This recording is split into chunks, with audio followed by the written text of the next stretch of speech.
back to my ray of sunshine, because it's time for Martin, who's a little ray of sunshine, isn't he? And actually, he's pretty roughy-tufty, as we know, and one of his favourite hobbies is rock climbing.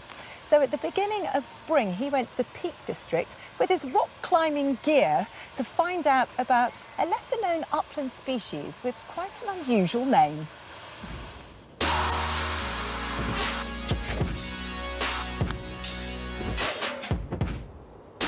I'm in the Peak District in Derbyshire, and for rock climbers, this place is steeped in history.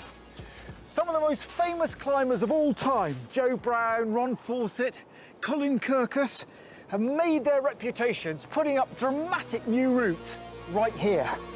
But the towering crags and rugged cliffs are not only a magnet for extreme sports enthusiasts, they're also irresistible to some rare and unusual British wildlife. So, can the two things exist side by side?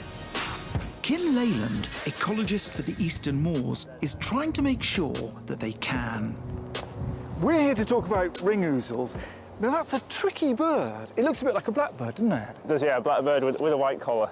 Right. The mountain blackbird inhabits the high and rocky places. So they winter in Morocco, mainly, and they arrive back in the spring, and then it comes here to settle down and breed for the summer.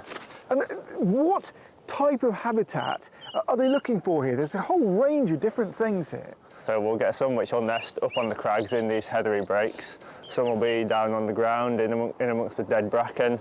Others will be maybe wedged under a boulder.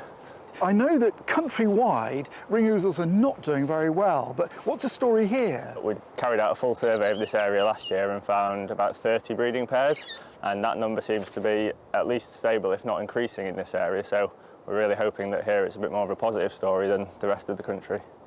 Part of the reason the ring ouzels are doing so well here is down to Kim's hard work. As the birds arrive in spring, he's out every single morning to plot exactly where each territory is.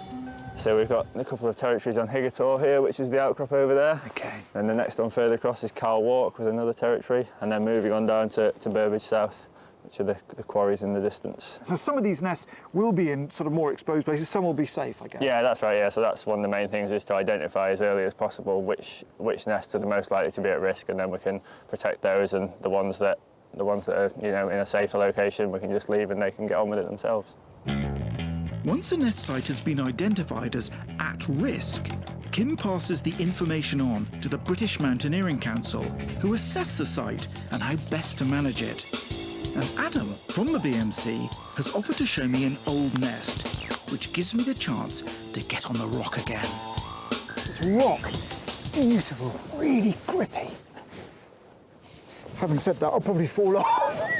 Oh, there we go. Thank you very much, Adam. No problem. Well met on the face. And this is it. This is what it's all about. There's a nest here. Yeah, so this is the perfect nesting site for ring ouzels, well out of the way of any predators. So this is an ideal spot. So what's the role of the BMC in helping with this work, trying to protect these ring ouzels? Well, we're helping bring the conservation community and the climbers together, really. Him will pinpoint where he thinks the nest is, and then I'll just nip up, have a look, see if there's any eggs in there, if it's being used, and if there is, we might put a climbing restriction on it. And then you'll find the climbers will police it really effectively and keep passers-by off as well. Will they really? Yeah. Gosh, so they've taken the ring ouzels to heart, the climbers up Absolutely, here. yeah. I mean, it's Fantastic. the emblem of this area. And with the climbers leading the way, more and more people in this community are coming together to help these enigmatic birds. People like John Horscroft, a local recreational biker and a volunteer for the Ring Ouzel project. In this area, there's a tremendous amount of cooperation between land managers, ecologists, and people who just enjoy this magnificent place. So everybody's getting stuck in and doing their bit. There's so many around here. Clearly what you're doing is very, very important for their survival.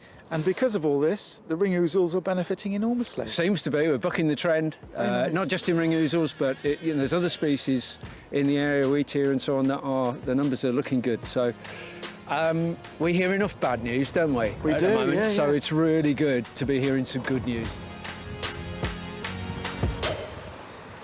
Great to see climbers and birders working together there to look after this species, because I've got to tell you that between 1991 and 2012 it declined by 72% in the UK. And what's unusual about the decline of this particular bird is that it's doing okay across the rest of its European range. Now, it is a migrant, as Martin mentioned. It goes to Morocco, and there's a lot of deforestation taking place in Morocco.